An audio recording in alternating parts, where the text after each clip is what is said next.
오늘은 예수님을 잉태하는 삶이에요, 제목이. 그런데 무엇과 무엇? 비천함과 공짜.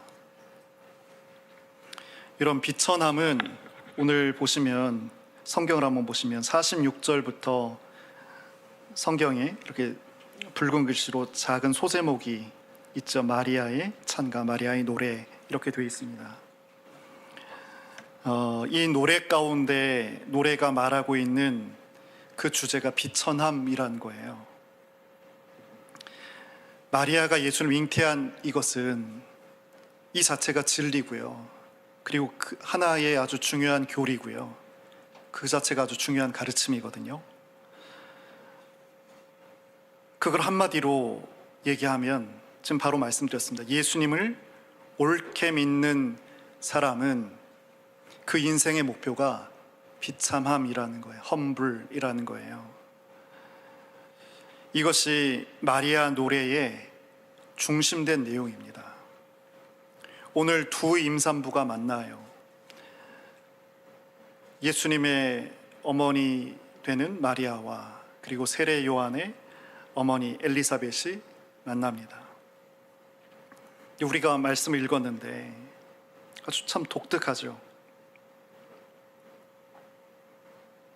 어때요? 여러분 41절 보시면 엘리사벳이 마리아가 무난함을 들으매 아이가, 세례 요한이죠, 복중에 있는, 뛰노는지라 엘리사벳이 성령의 충만함을 받아, 이렇게 돼 있잖아요. 엘리사벳이 예수님이 잉태한 마리아를 만나면서 이전과 전혀 다른 그런 태동을 느끼는 거죠. 마리아가 성령에 충만했는데 그녀의 뱃속에 있는 아이 세례 요한도 성령으로 충만한 거예요. 다른 태동을 느낀 겁니다. 이것은 예수님에 대한 하나님의 기쁨이 지금 엘리사벳과 그리고 그 뱃속에 있는 아이 세례 요한을 통해서 지금 표현되고 있는 겁니다. 하나님은 세상을 당신께서 지으셨어요. 그래서 하나님께서 세상을 통해서 기뻐하시는 이는 없어요. 그러나 성경은 이렇게 말씀하잖아요. 하나님 보시기에 좋게 창조되었다. 근데 이것은 그 사실이 하나님께 기쁨을 준다라기보다는 세상의 창조가 당신의 뜻대로 잘 이루어졌다라는 말씀입니다. 그럼 우리 하나님은 무엇으로 기뻐하시냐면 예수님을 통해서 기뻐하십니다. 예수님 외에는 없어요. 실제로 이런 말씀을 우리가 볼 수 있습니다. 마태복음 3장 17절에 하늘로서 소리가 있어 말씀하시되 이는 내 사랑하는 아들이요 내 기뻐하는 자라 하시니라. 그러니까 하나님께서 세상을 바라보시면서 기뻐하실 유일한 상황은 어떤 상황? 우리가, 하나님은 예수님을 보고 기뻐하시는데 우리가 그 예수님을 품을 때 그때 하나님께서 기뻐하시는 거예요. 이것은 아기 예수님을 잉태한 마리아만 해당되는 말이 아닙니다. 우리 마음이, 우리의 마음의 지성소가 하나님 계시는 이것에, 우리 뭐라고 했죠? 의식은 마치 영적인 눈과 같아서 깨어서 내가 지금 잘 하나님을, 내 마음에 계신 하나님을 잘 섬기고 있는가, 사랑하고 있는가, 세상을 사랑하고 있는가, 이것을 우리가 깨어있는 의식으로 본다고 했잖아요. 이렇게 주님을 잉태하고 있는 사람 모두를 하나님께서 기뻐하신단 말이에요. 우리가 하나님의 기쁨이 되려면 우리가 예수님을 잘 우리 마음에 잉태하고 있는 것, 이때 우리가 하나님의 기쁨이 됩니다. 예수님께서, 그러니까 예수님을 기준으로 우린 세 종류의 사람을 구분할 수 있습니다. 하나는 예수님과 전혀 관계없는 사람이 있겠죠. 또 한 사람은 예수님을 호출하는 사람입니다. 그리고 궁극적인 사람은 어떤 사람이면 예수님을 잉태하는 사람입니다. 우리 첫 번째 경우는 뭐 말할 것도 없고 예수님과 관계가 없으니까 예수님과 관계된 첫 번째 사람, 호출하는 사람인데, 예수님을 호출하는 사람은요, 그 잉태하는 대상이 예수님이 아닙니다. 돈을 벌고자 한 사람은 돈을 잉태하죠. 자녀의 명문대 합격을 바라는 사람은 자녀의 학교를 임신하겠습니다. 대통령이 되고자 하는 정치인은 권력을 임신합니다. 근데 이러한 상태에서 그가 다 명목상 그리스도인이라고 하자면 아무리 예수님을 불러도 예수님 그 밖에 계실 수밖에 없습니다. 그리고는 내가 임신한 이 대상, 자녀든지 돈이든지 권세든지 그것을 위해서 예수님을 호출하는 그런 사람이 되는 거죠. 이것은 예수님을 사실상 믿는 게 아닙니다. 종교를 믿는 것이고 예수님을 동원하는 거예요. 우리가 정말 예수를 믿는 것은 어떤 거냐면 예수님을 받아들이는 거예요. 이렇게 우리가 예수님을 잉태하게 되면, 때가 되면, 기한이 되면 아이가 세상에 나타나는 것처럼 때가 되면 우리 삶에서 우리의 말과 행동에 의해서 예수님께서 우리에게서 나타나시죠. 우리의 말과 언행을 통해서 예수님이 나타나요. 이것이 예수를 믿는 거예요. 그러면 예수님을 믿으려면, 예수를 잉태하려면 어떤 준비가 있어야 될까요? 오늘 이 46절부터 쭉 나타나는 마리아 찬가, 마리아 노래 찬양에서 우리가 답을 찾을 수 있습니다. 여러분 48절 보면 우리가 첫 번째가 비천함이라고 했습니다. 여기 비천함이란 표현이 나오는데, 말씀이 나오는데, 그의 여종의 비천함을 돌보셨습니다. 마리아를 말합니다. 보라, 이제후로는 만세에 모든 오고 오는 세대 가운데 만세가 나를 복이 있다 일컬으리라. 이렇게 지금 마리아가 찬양해요. 난 본래 미천한 사람인데, 주님의 종인데, 이제부터는, 예수님을 잉태한 이제 이후부터는 오고 오는 모든 시간 가운데 내가 복이 있다, 이렇게 일컬음 받겠다는 거예요. 자, 그런데 그 앞서 46절 내 영혼이 주를 찬양하며, 47절 내 마음이 하나님 내 구주를 기뻐했다, 이렇게 돼 있잖아요. 46절의 영혼, 47절의 마음. 우리 한글 성경이, 이건 모든 번역 성경에 다 놓쳐버렸는데, 잘못 번역했는데, 영혼은, 그러니까 원어를, 헬라어를 찾고 히브리어를 찾아보면 영혼은, 근데 영어 성경은 제대로 번역했어요. 영혼은 혼이라는 푸시케, 네피시고, 마음은 사실은 영이어서 루하흐 푸뉴마입니다. 모르시면 나중에 이걸 다시 공부할 때 정확하게 제가 기록해서 말씀드릴게요. 그러니까 영은, 루하흐는 하나님께서 흑으로 사람을 빚으시고 후 생명을 불어넣으셨잖아요. 그것이 루하흐예요. 그 영이 이렇게 전달되는 거예요.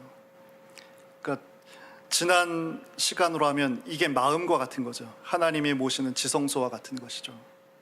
여기선 하나님을 인식하는 거예요. 그러면 지난주 표현으로 하면 의식이라고 했잖아요. 의식이 이 46절의 의식, 혼과 같은 거예요. 나를 인식하는 거예요. 영은 하나님을 인식하고, 의식은 뭐라고 그랬어요? 깨어있는 거라고 했잖아요. 내가 하나님을 잘 섬기고 있는가, 계속 십자가를 바라보고 있는가, 이것을 바라보는 거예요. 자, 그렇게만 보고 다시 내 영혼, 내 혼이 주를 찬양한다는 것은 뭐예요? 주의 위대하심을 드러낼 수밖에 없게 됐다는 거예요. 이것은 뭐냐면 마리아가 하나님의 위대하심을 지금 경험한 거예요. 그래서 찬양할 수밖에 없다는 거예요. 근데 47절 내 마음, 여기 이것이 영이라고요. 내 하나님, 내 구주를 기뻐했다는 건 뭐냐면 누구든지 예수님을 연합하는 것이죠. 그걸 지금 잉태했다고 하는 것인데, 이렇게 되면 반드시 나타나는 결과가 있습니다. 하나님이 제일 크게 보이는 거예요. 하나님이 제일 먼저 보인 상태가 되는 거예요. 세상 것은 그렇기 때문에 작게 보입니다. 이것은 마리아뿐만 아니라 예수님을 잉태한 사람에게 나타난 일들입니다. 그런데 이렇게 예수님을 우리가 잉태하려면 어떻게 해야 되냐면 반드시 비참함에 이루어야 됩니다. 비참함. 비참함은 어떤 거냐면 우리가 사는 이 땅 세상에서 사람들이 좋아하는 것들이 있잖아요.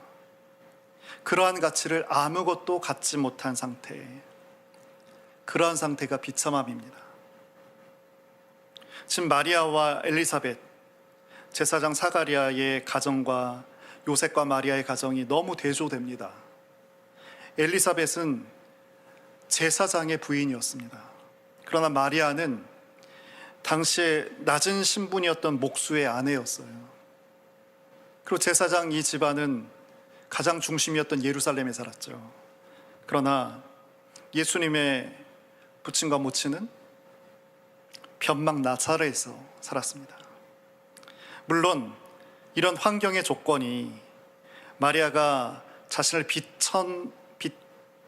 비천하게 느끼는 그런 직접적 이유는 아닙니다. 다만 비천함이 무언가라고 우리가 생각해 볼 수 있는 힌트는 될 수 있습니다.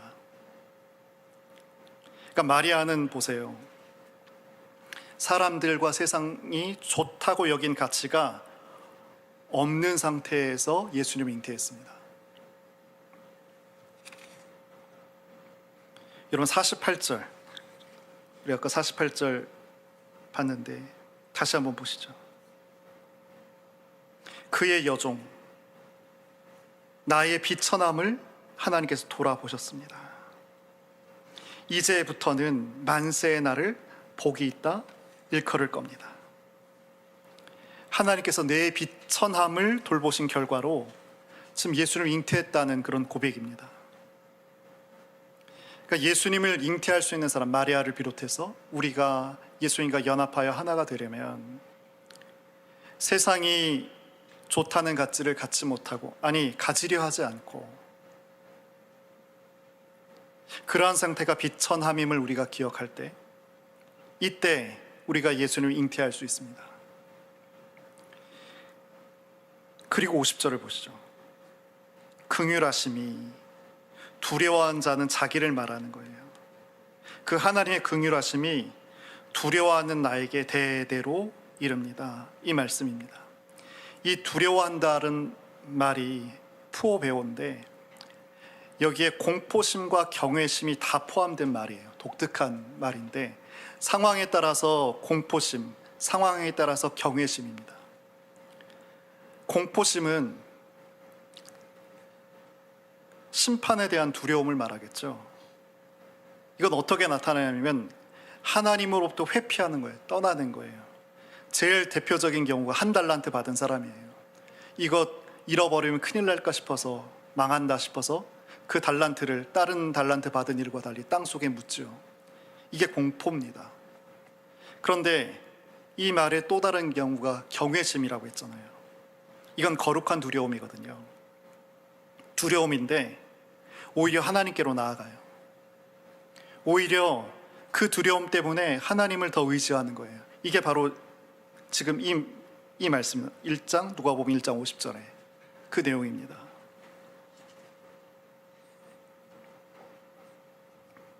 지금 이 비천함, 우리가 비천함에 대해서 살피고 있는데, 그리고 두려움, 특별히 경외에 해당하는 두려움이죠. 이것이 예수님을 잉태할 수 있다는 말씀을 지금 우리가 나누고 있는 거예요. 마리아에게서 사실은 비천함이라는 것은 거의 운명적인 거였습니다. 그런데 사람이 비천하든 고귀하든 동일한 하나의 속성이 있습니다. 그건 이 비어있는 마음을 채워야 한다는 거예요. 그러면 마리아도 어떻게 하든 그 마음을 채워야 되는데 마리아는 마음에 무엇을 채울 수 있을까요? 운명적으로 비천하다고 했잖아요. 가난하고 변두리 외지에 살고 그런 처지에서 무엇을 채울 수 있겠어요? 마리아는 세상에서 채울 거리가 없었습니다. 마리아는 나는 하나님 외에 채울 것이 없구나라는 것을 절감한 거예요.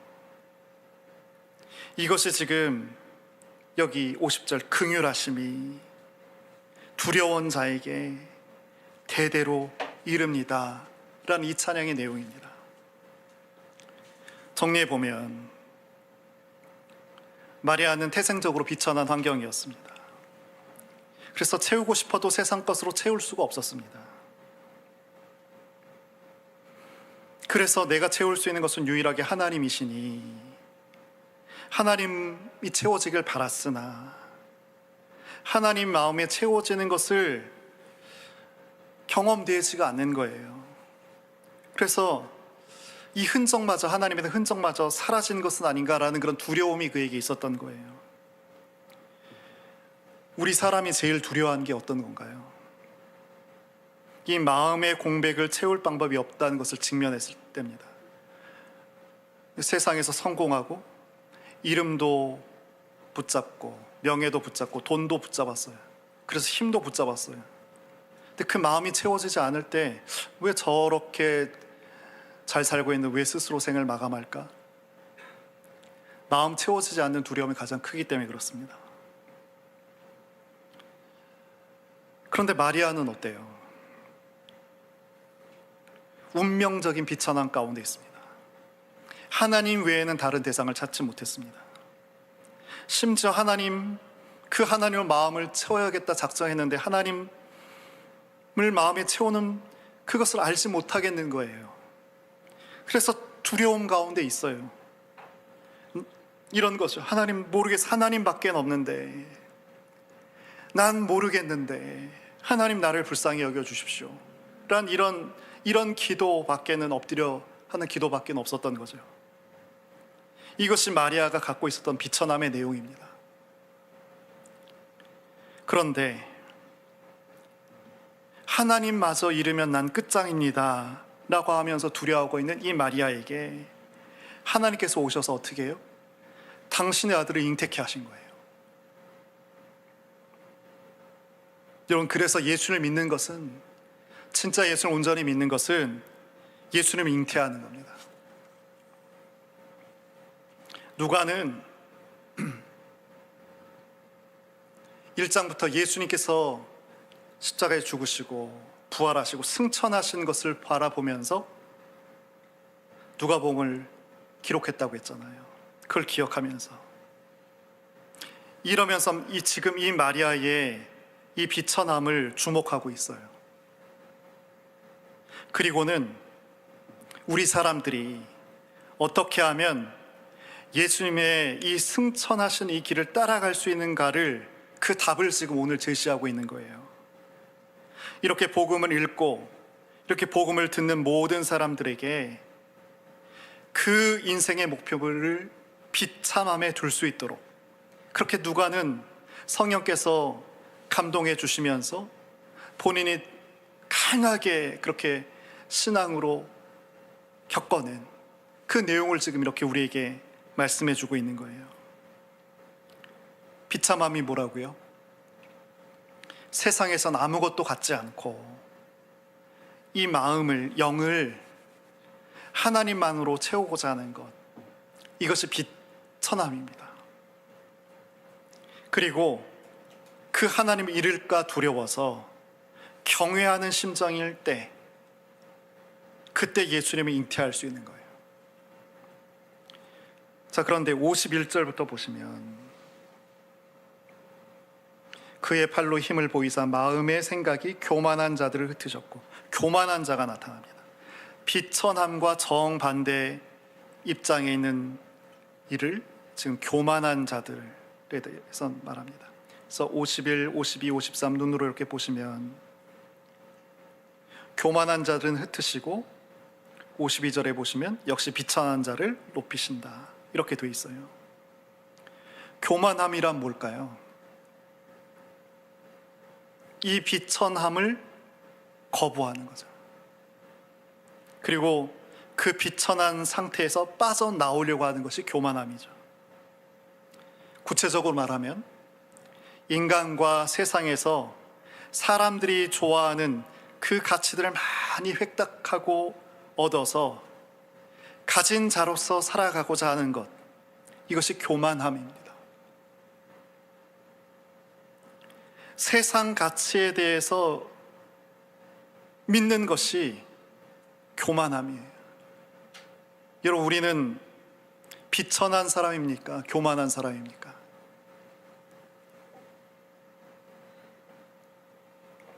세상 가치를 믿고 있는 것이 교만함이라고요. 하나님 없어도, 아니 계셔도 세상의 가치로 행복하고 만족할 수 있다고 믿는 것, 이것이 교만인 거예요. 근데 문제는 어떤 거예요? 궁극적으로 그 마음이 채워지지 않는다는 거잖아요. 예를 들어서 어떤 여성이 부자 남편을 달라고 기도합니다. 교회 다니면서 하나님 앞에 간절히 기도하고 있지만 이 마음은 어떤 마음이라고요? 교만한 마음이라고요.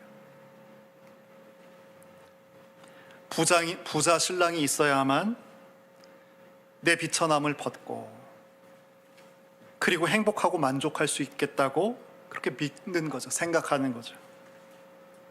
그러니까 실상은 어떤 거예요? 그 마음이, 하나님 있어야 하는 그 마음이 공복 상태에 굶고 있는 그런 상태인 거예요. 이처럼 우리 인간은 이 원죄의 속성상 비천함을 향해서 갈 수가 없어요.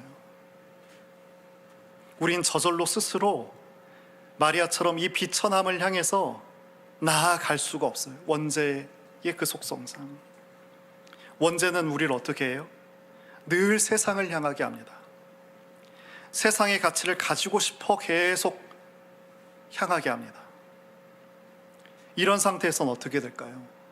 우리 예수님께서 우리 마음 밖에 계시죠. 그리고는 어떻게? 예수님 입으로는 고백하지만 예수님을 잉태하는 그런 신자가 아니고 예수님을 호출해내는 그런 것으로 머물게 됩니다. 그런데 이런 우리 인간에게 하나님께서 베풀어 주시는 은혜가 있습니다. 우리 누가복음을 처음 읽었을 때 여러분 17절 보시면 누가복음 1장 17절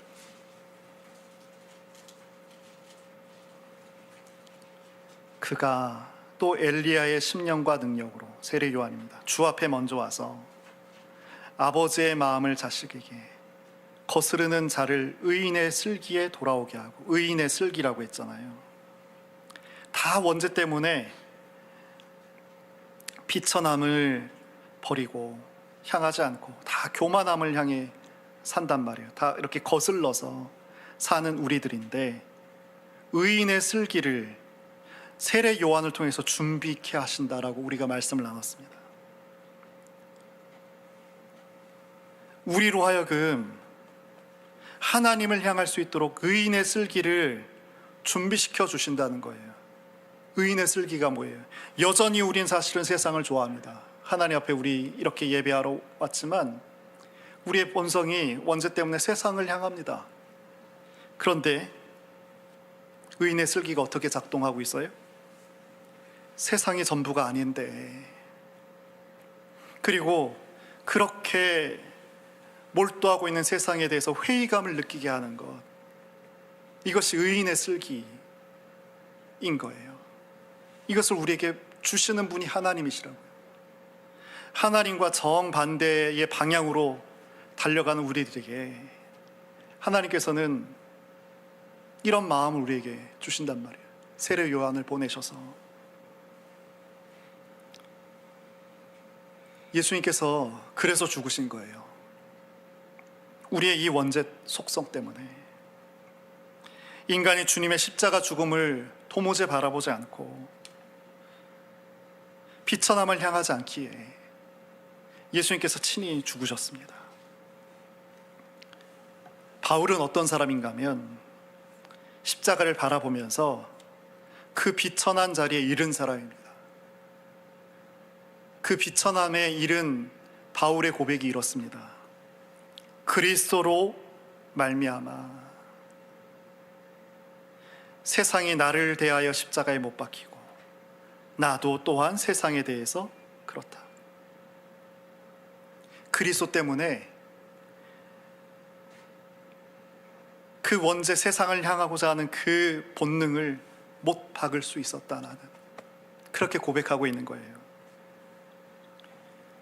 세상을 종교적인 세상 유대 사회에서 그것에 가장 앞서 뛰어갔던 자가 바울이었잖아요.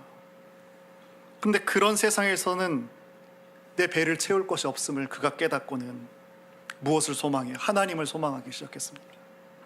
이것이 십자가의 비밀이죠. 우리가 십자가를 온전히 붙잡게 되면 우리 마음에 들어온 이 세상 가치는 자연히 유산됩니다.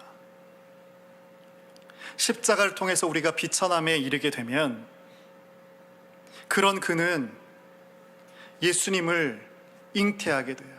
늘 세상만 잉태했던 우리가 예수님과 하나가 돼요. 이러한 경험을 오늘 성경은 마리아의 이 찬가, 노래, 찬양을 통해서 우리에게 나타내주고 있습니다.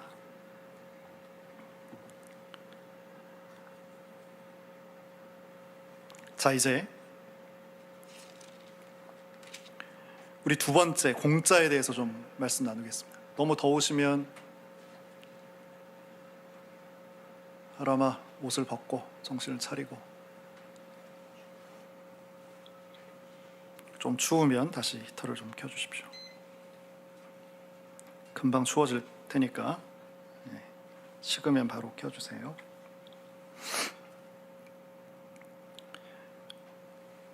우리 대한민국의 초등학교 3학년의 수준이 이렇습니다. 잘 들어보세요.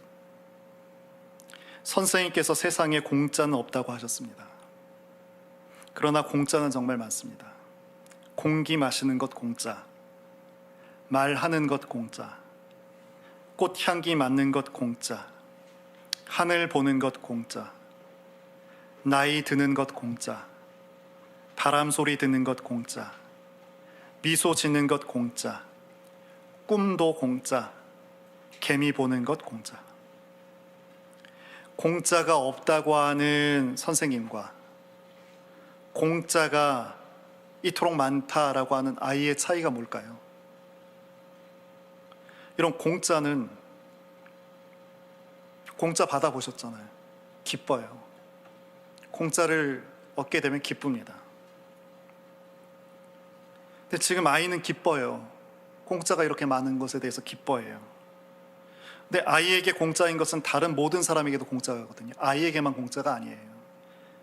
그런데 어른들은 이 아이가 좋아하는 것들을 좋다고 여기질 않는 거죠. 기쁨이 아닌 거라는 거예요. 그러니까 세상에 공짜는 없다는 이 선생님의 말씀은, 이 말씀을 한번 다시 정확하게 표현해 보자면 이 말입니다. 이 세상에 선생인 내 마음으로는 그의 마음 가운데 간절히 원하는 것들이 있을 거잖아요. 근데 그러한 것들은 공짜가 없네라는 거예요. 내가 좋아하는 것들에는 공짜가 없네라는 말이에요. 선생님에게는 개미 보는 것도 좋은 것 아니고 꽃향기 맡는 것도 좋은 거 아니고, 그럼 뭘 좋아할까요? 돈이나 승진하는 거죠.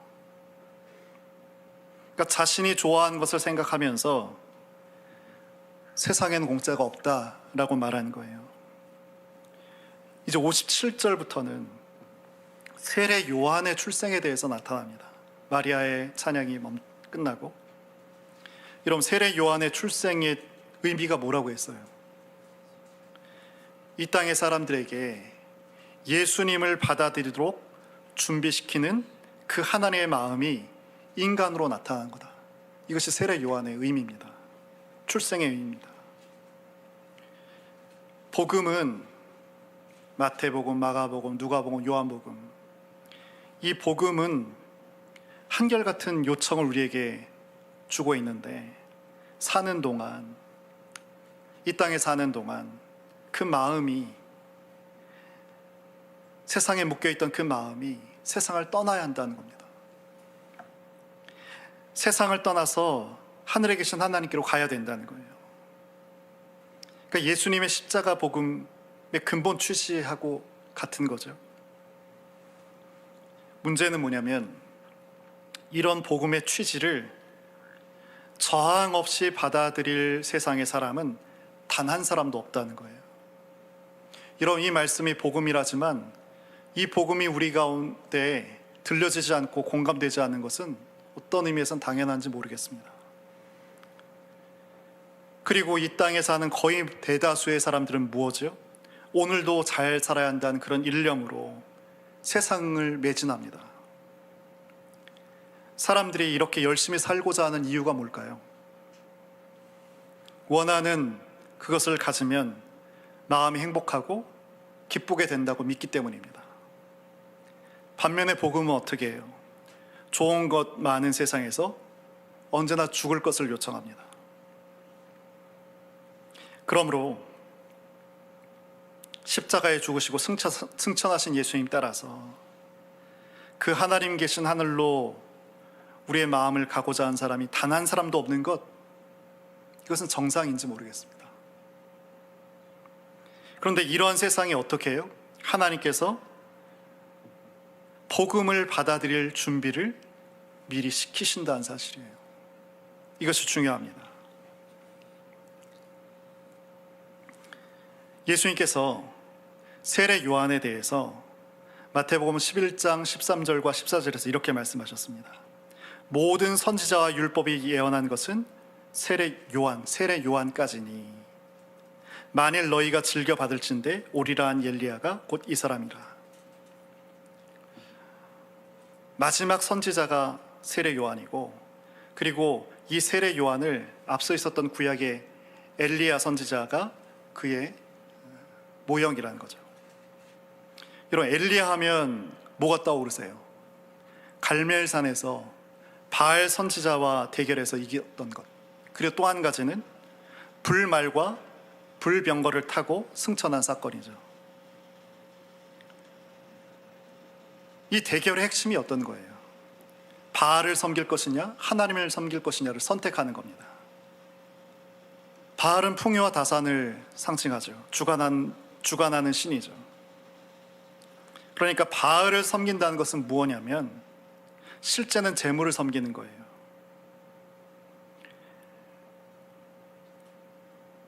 그 신의 은혜, 재물신의 은혜를 구하는 거죠. 이 두 가지를 선택할 것을 말하는 것이 엘리야입니다. 근데 이 엘리야는 하나님을 선택한 사람의 대표가 되는 거예요. 그런데 불병과 불말을 타고 승천합니다. 그러니까 이런 거죠. 하나님을 마음으로 선택했다면, 세상이 아니라, 그럼 그 사람은 마땅히 반드시 하늘로 올라갈 수 있어야 된다는 것을 말하는 거예요. 근데 이 두 사건의 의미가 이 엘리야가 세례 요한의 모형이라고 했잖아요. 앞선 예시. 세례 요한의 일생 동안에서 나타납니다. 세례 요한이 짧게 살았습니다. 짧은 생 가운데 내내 촉구하는 것이 뭐예요? 마찬가지죠. 회개를 촉구하면서 이 땅을 좋아할 것인가? 너희들 선민이라고 스스로 하지 않아. 하나님을 좋아할 것인가? 선택하라 라는 거였습니다.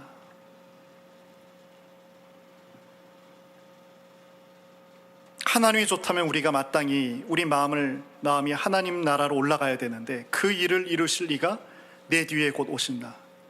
그러면서 예수님을 말했죠. 그리고 오는 선민들을 향해서 회개를 얘기하면서 물세례를 베풀었는데요. 어떻게 해요? 땅의 것을 평생을, 하나님 입으로는 하나님 평생을 말하면서도 결국 땅의 것을 구하며 살았던 것을 회개하라고, 죽으라고 물세례를 베풀잖아요. 우리가 세례를 받는 것은 이전까지 내가 살았던 것을 죽고 하나님을 통해서, 예수님을 통해서 이제 새로운 생명을 산다는 의미잖아요. 그 예수 맞을 진정한 하나님 나라의 하나님 나라를 이 땅에 가까이 끌고 오신 예수님을 그렇게 증거한 거예요. 여기 세례 요한의 출생에 그의 이름이 붙어지는 내용이 이렇게 소개가 되고 있습니다.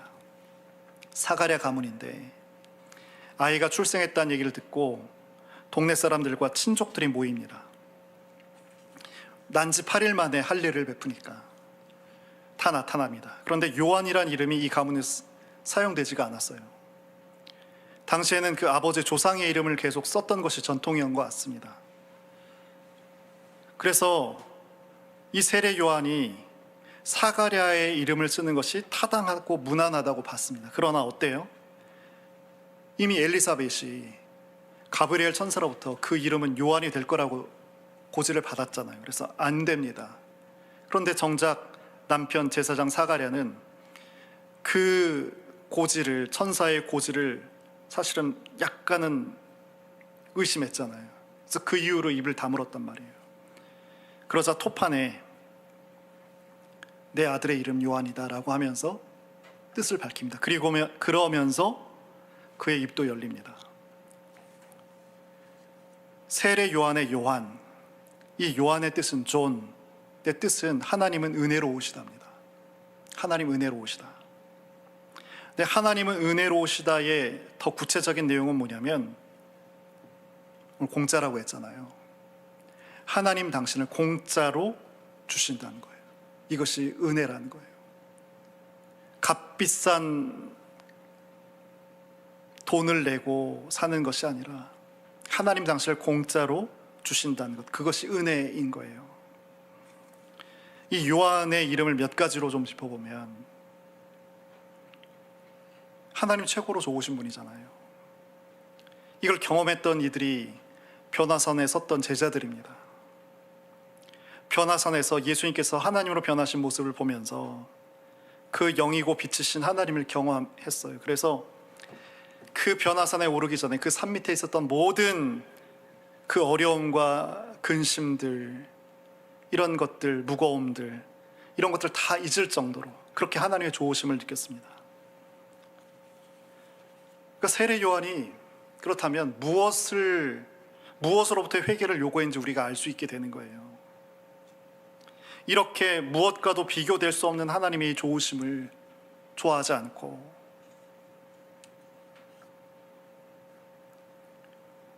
이들은 어떤 사람이에요? 우리들은 어떤 사람입니까? 이들은 십계명과 규정에서, 율법의 규례에서 늘 함께 했잖아요. 그런데 정작 예수님의 평가는 벗어났다고 했습니다.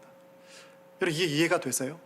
난 늘 말씀 읽고 예배 드리고 기도하는데 왜 그 가운데서 벗어난 사람이라고 그렇게 말씀하셨을까? 하나님을 가장 좋아하지 않았기 때문에 그렇습니다. 하나님을 가장 좋아했다면 말씀에서 벗어난 행동이 나타나지 않아요. 말씀에서 벗어난 생각이, 의식이 전개되지 않아요. 하나님을 좋아하지 않았기 때문에 말씀을 늘 24시간 붙들고 있어도 그 말씀 어기는 형태가 나타났던 거죠. 두 번째는, 요한의 이름의 두 번째는 예수님께서 하나님께로 나아갈 길을 내실 분이라는 건데요. 그 예수님 앞에 자기가 등장했잖아요. 세례 요한. 예수님 통해서 하나님으로 갈 수 있는 길이 있습니다, 여러분. 마리아는 그것 알지 못해서 두려움에 떨었었는데 그 길을 내셨음을 더블 알람이죠. 자기를 통해서, 또 예수님을 통해서 그 길로 하나님을 향하십시오 라고 말해준 거예요.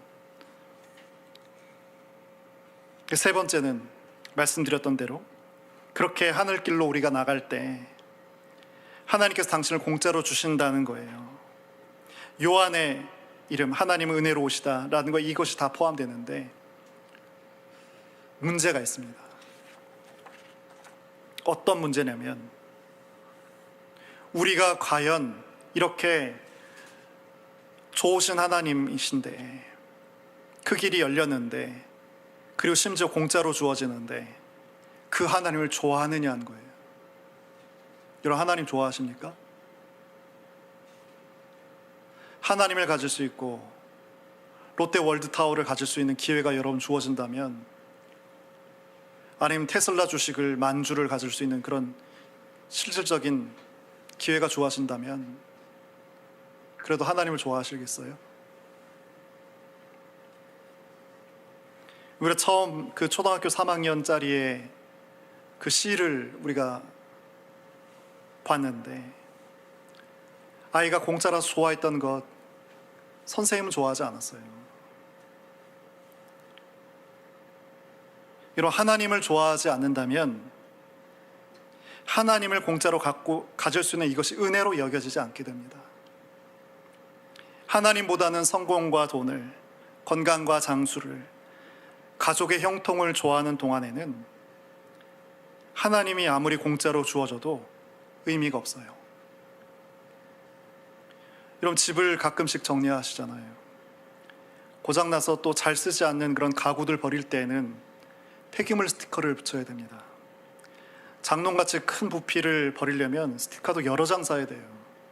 근데 또 나 혼자밖에 없어, 일할 사람이. 그럼 사람을 불러야 돼요, 장롱 같은 거 버릴 때. 그럼 또 그 비용까지 들어갑니다. 근데 잘 보세요. 어떻게 보면 돈을 줘가면서, 비록 준 거지만 그 가구를 그 사람에게 주는 거예요. 근데 왜 돈을 줘요? 그 일하는 분들이 이 공짜로 생길 수 있는 이 가구를 원하지 않기 때문에 그렇습니다.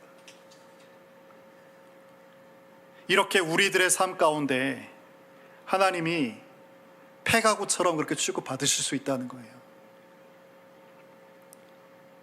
가만히 보십시오. 우리가 하나님 믿는 이 과정들 한번 보세요. 얼마나 생색을 내요. 전도할 때 얼마나 생색을 내든가요. 하나님이 달갑지 않고 하나님 전혀 갖고 싶지 않으니 하나님을 믿는 것에 생색을 내는 거예요. 공짜로 받고 싶은 그 은혜는 돈이고 건강이고 자녀 형통이에요. 그게 내가 원하는 것들이죠. 그래서 바알을 숭배하죠. 그러나 복음이 제시하는 것은 뭐라고요? 하나님을 갖는 겁니다. 근데 내가 원하는 것 빼고 하나님을 가지라고 하니까 달갑지가 않아요.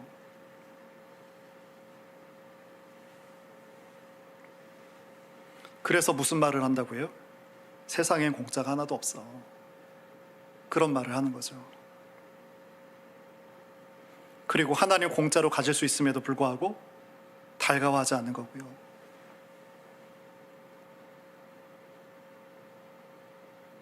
우리가 다 그렇게 살아왔습니다. 그랬던 우리가 이렇게 지금 하나님께 예배할 수 있는 이유는 뭐냐면,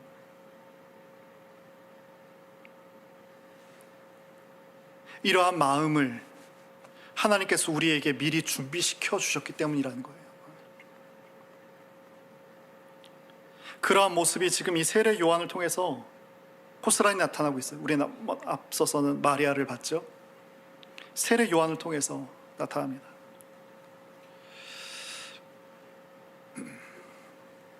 저는 저를 비롯해서 오늘 이 추운 날 아침에 우리가 하나님 앞에 지금 예배합니다. 예배하고 있는 모든 분들이 하나님을 갖게 되면 어떤 일이 일어나는가를 경험해 봤으면 좋겠어요.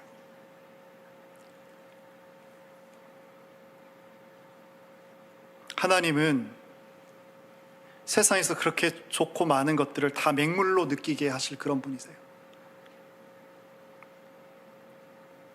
우리가 세상이 아니라 하나님에게서 단맛을 느끼며 살아갈 때는 우리의 삶은 완전히 다른 삶이 허락되는 거예요. 어떻게?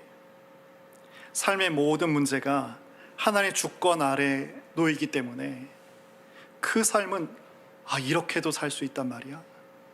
이렇게도 다르게 복되게 살 수 있는 거란 말이야? 라는 것을 생각하게 되는 거죠.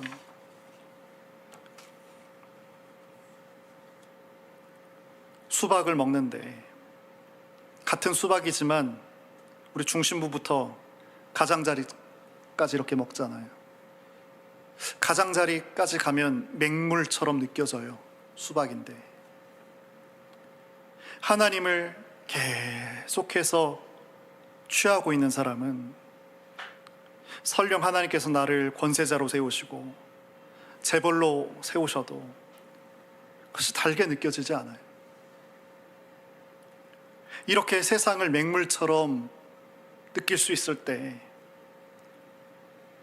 하나님께서는 당신을 공짜로 베푸실 뿐만 아니고 하나님께서 공짜로 베푸신 삶을 누리며 시작하게 된다는 거죠. 우리가 사는 세상은 좋은 것들 많고 신경 쓰인 것 많고 없어서 부족함 느낀 것 많고 갖고 싶은 게 많은 세상입니다. 그러나 복음으로 사는 자는 하나님의 제일 좋은 사람입니다. 하나님을 갖게 되면 이 대단한 세상이 맹물처럼 느껴지기 시작합니다. 그리고 이 십자가를 통해서 세상에 대한 죽은 자의 의식이 계속 유지시켜 나가는 자에게는 그의 마음속에 예수님을 잉태케 하시는 거예요. 그래서 그 하나님만을 소망하며 좋아하는 자에게 하나님은 친히 당신을, 하나님이 상급이라는 표현이 성경에 있거든요. 창세기. 당신을 상으로 우리에게 베풀어 주세요. 자, 이제 우리 같이 한번 기도를 하겠습니다. 오늘 예수님을 잉태하는 삶, 비천함과 뭐라고요?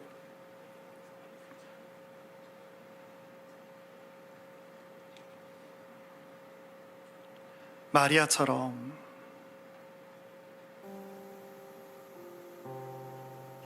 그 비천한 자, 비천한 마음, 그래서 하나님만을 구하고 그래서 그 마음에 그의 삶에 예수님 잉태됐던 것처럼 여기 계신 우리 모두도 하나님을 참으로 가져서 세상을 맹물처럼 여기고 하나님 주권 아래 그 아래에서 주어진 것들을 이런 공짜처럼 느낀다는 것은 기쁨이거든요. 하나님께서 이것을 나에게 주셨구나. 오늘 하루를 이렇게 주셨구나. 오늘 나에게 이렇게 하나님을 예배할 수 있는 시간을 베푸시는구나. 내 사랑하는 우리 형제들을, 주 안에서 형제들을 이렇게 만나서 이렇게 위로하게 해주시고 격려하게 해주시는구나. 여러분, 이런 삶을 같이 한번 살았으면 좋겠어요.